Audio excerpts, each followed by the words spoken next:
and to addicts who say that the National Health Service doesn't deal adequately with their problems.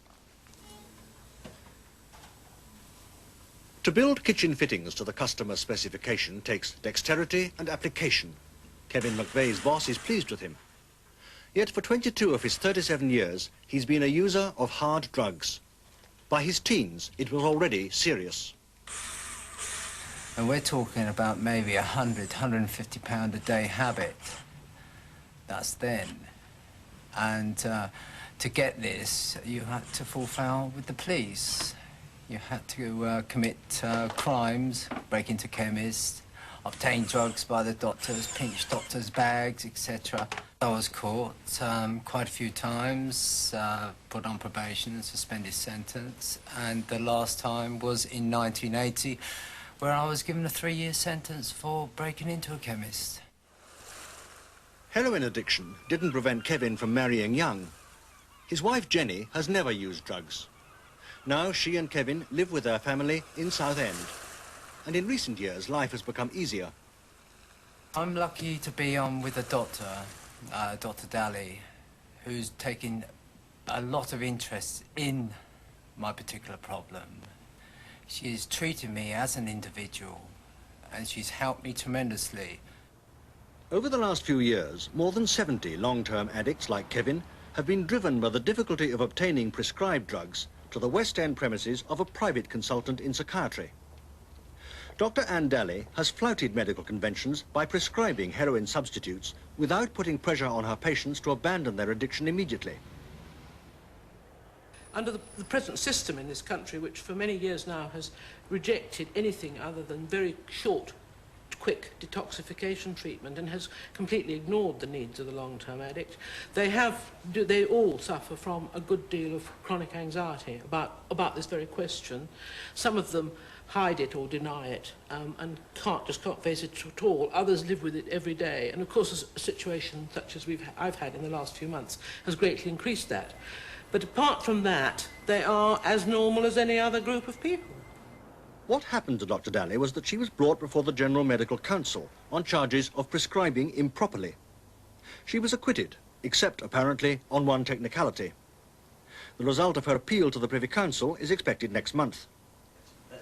Meanwhile, the possibility of Dr. Daly's suspension has inspired her patients to try to set up their own clinic to ensure a continuing supply of clean drugs until they feel ready to come off. The group, some of them still chary of being identified, plan to employ a doctor to prescribe for them under the control of independent trustees. Some problems have already been solved, some not. Our main problem is, of course, the doctor.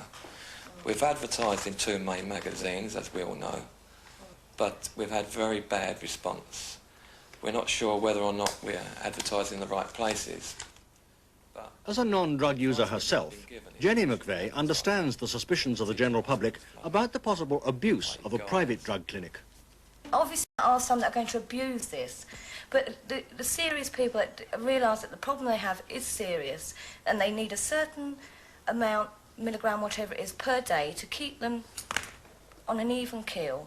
I mean, those are the people we really are interested in more than anything else. If anyone who comes to the clinic thinks, that's right, I'm made for life now, I'm going to have everything I want for the next 20 years at my say-so, it's going to be in for a big shock.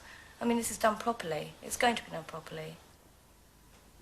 But why do long-term addicts living stable lives have such difficulty getting drugs to keep them going? The answer is twofold. In 1960, there were fewer than 500 people in Britain recorded as addicted to hard drugs, mainly heroin. But as the drug culture of the hippie era gave way to a more matter-of-fact but more widespread acceptance of hard drugs, the number of recorded users rose by 1985 to nearly 9,000. More worryingly, the number of hard drug users not recorded is reckoned to have risen several times faster, making a commonly accepted total now of 70,000. At the same time, attitudes hardened towards prescribing heroin or heroin substitutes to addicts, particularly long-term addicts. Doctors came to believe they should only treat patients willing to give drugs up. In 1984, the latest guidelines said, all regimes should keep in the forefront a clear management strategy of eventual drug abstinence. Withdrawal schedules in excess of 6 months are to be avoided. Will the clinic you hope to set up be prepared to prescribe drugs forever to anyone who wants them? Yes. Is that really desirable? I think so, on the long run. It is desirable. I mean, it's up to that individual to say, yes, right, I want to pack up. It's not up to the doctor concerned, it's up to that person. He's got to be the one to say it himself. I know myself, I've packed up about 5 times, but that's under pressure, imprisonment and things like that. You've been threatened all the time, but you've always fallen back. Addicts like Kevin McVeigh may not get what they want from the National Health Service. But at this drug dependence unit at the Bethlehem Hospital in southeast London, Dr. John Strang can claim considerable success with the addicts who find their way to him. For younger inpatients, he runs a strict detoxification regime, under which, to begin with, they're not allowed even to leave the building except under escort. You've now been in a couple of weeks. I've been here 2 weeks and a day. I've just come off my detox. You just finished your detox today? Sunday, well, 2 days ago. Right, and how do you feel? Not too close, to be honest with you. Right. No, it's touch and go at the moment, Right. you know. Well, I hope it's yeah, the touch, not the go. No, I'm going to stay. I'm definitely going to stay. John Strang won't prescribe maintenance drugs to an addict indefinitely. I'm not willing to prescribe in that way. And I would point out that the general public have drawn to the medical profession's attention how wrong this is with tranquilizer drugs like Valium, how inappropriate it is just to keep people quiet by prescribing year in, year out. And I think the same criticism applies to other drugs such as heroin.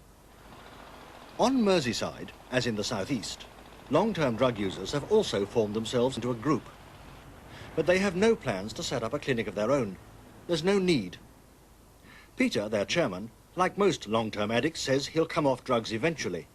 He's been using hard drugs for 13 years, and recently he's been able to get them from the local drug dependence unit. People, when they go to other clinics, feel as though they've got to present themselves as sick or as willing to make an effort to come off. Otherwise, treatment's refused them. Liverpool is a bit more flexible than that. The man in charge of the chemical cathedral, as it's sometimes called, is Dr. John Marks. 200 out of his 600 patients are on long-term maintenance, and of those, about 70 use injected drugs.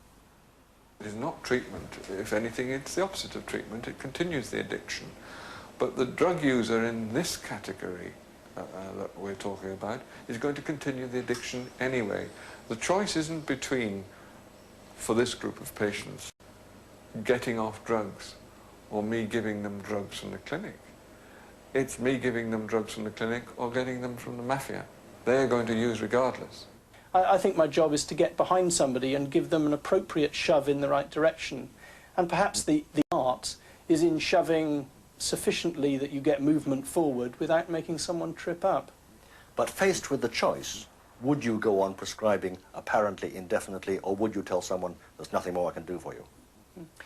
If somebody came along with no wish to change their drug-taking ways at all, but was just upset that it was rather expensive on the black market, I would not see it as appropriate just to be dishing out an NHS alternative, but I would see it as an opportunity to use that dissatisfaction with their present state of affairs to agree on some intermediate goal. On average, after about several years, perhaps 10 years, they give up at the rate of 5% per annum. And they appear to do that despite doctors, not because of them. And if that's the case, if they're going to use drugs regardless of what we do, and they use drugs despite imprisonment, despite arrest, despite assault by gangsters and poverty and exploitation and disease, then during those years when they're determined to use drugs, we feel it's in their best interests and in society's best interests to provide a stabilising prescription of clean drugs.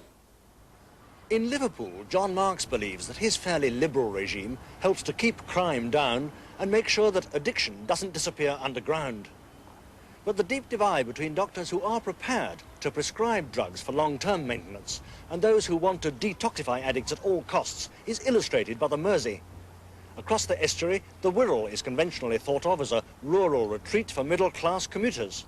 There, stricter moral attitudes prevail.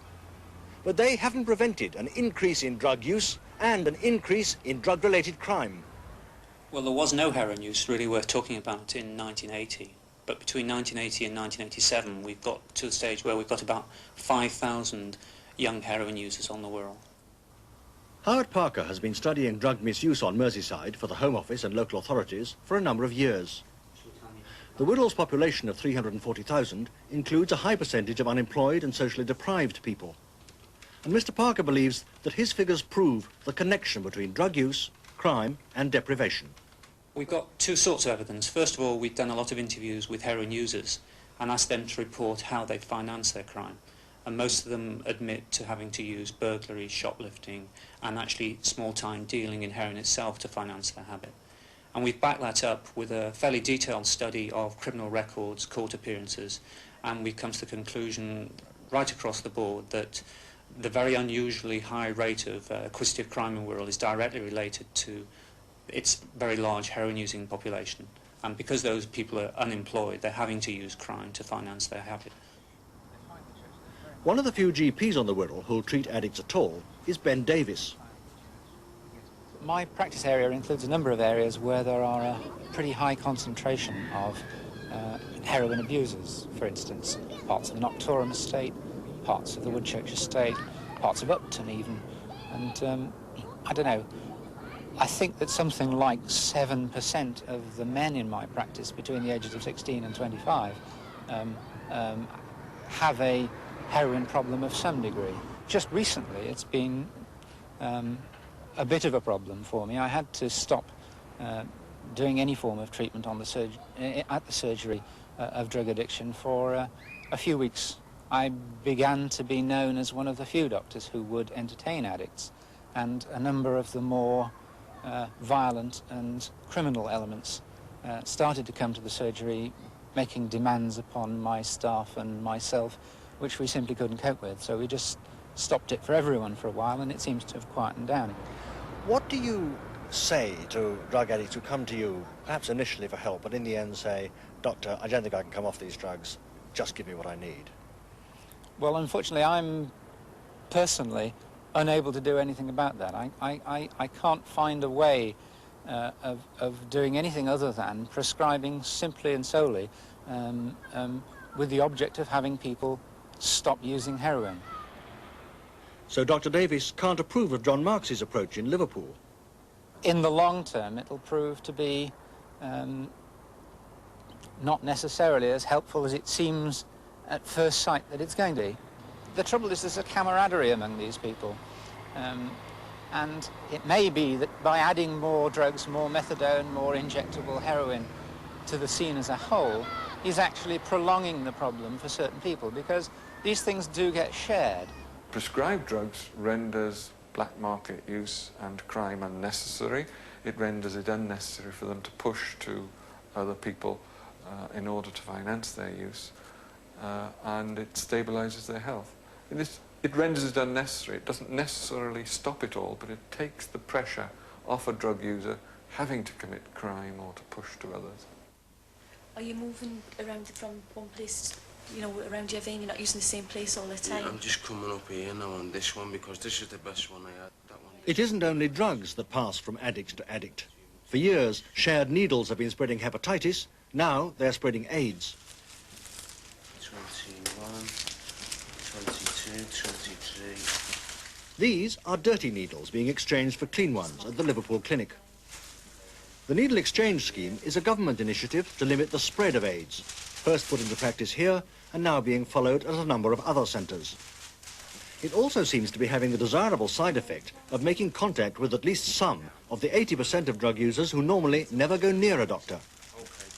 It does go back to the maintenance debate, because most of the people that don't go to services don't go because they don't think they're going to be able to get any prescribed drugs.